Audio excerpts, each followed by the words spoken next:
So let's do another Lucia Capital Group Weekly video.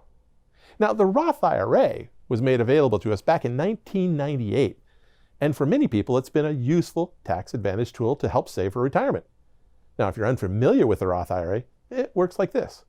You put money in on a post-tax basis, and if you follow the rules properly, any potentially gains you realize from the investments in the account can be withdrawn tax-free. Now, that's not a bad deal at all. Of course, I said there were some rules. Roth IRAs have certain stipulations associated with them to make sure their tax-favored status isn't abused. In particular, there are two different 5-year rules that are attached to Roth accounts that you need to be aware of. The first 5-year rule applies to the earnings in the Roth and determines whether the gains in the account will be tax-free. The second rule applies to the Roth conversions, and that determines whether or not you can access your converted principal penalty-free.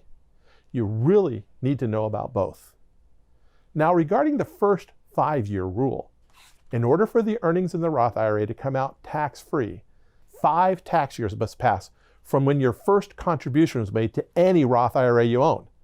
Once you've made your first contribution to a Roth, that 5-year clock starts ticking, which means that any subsequent Roth contributions you make will be based on that initial 5-year clock. So there's not a new 5-year clock for each Roth contribution, nor is there one for each Roth account you hold. All of them are aggregated to determine whether the rule is ultimately met. Once this 5-year rule has been satisfied, it's been satisfied for good. Now, keep in mind, though, that even if you meet this 5-year rule, the distribution only qualifies as tax-free if you satisfied the entire test, and that is 5 years and you're at least 59.5 years old, or through, unfortunately, death, disability, or under the first-time homebuyer rules.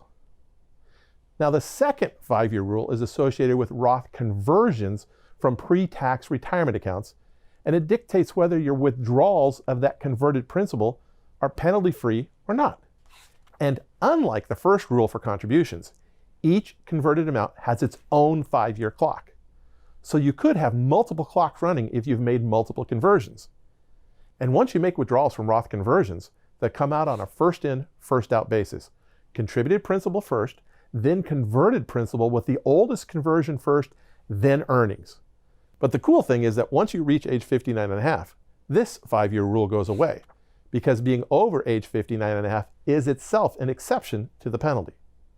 The takeaway here is that even though Roth IRAs can be really useful savings tools for some people, if you're not aware of the rules, your tax-free investment could wind up costing you both taxes and penalties.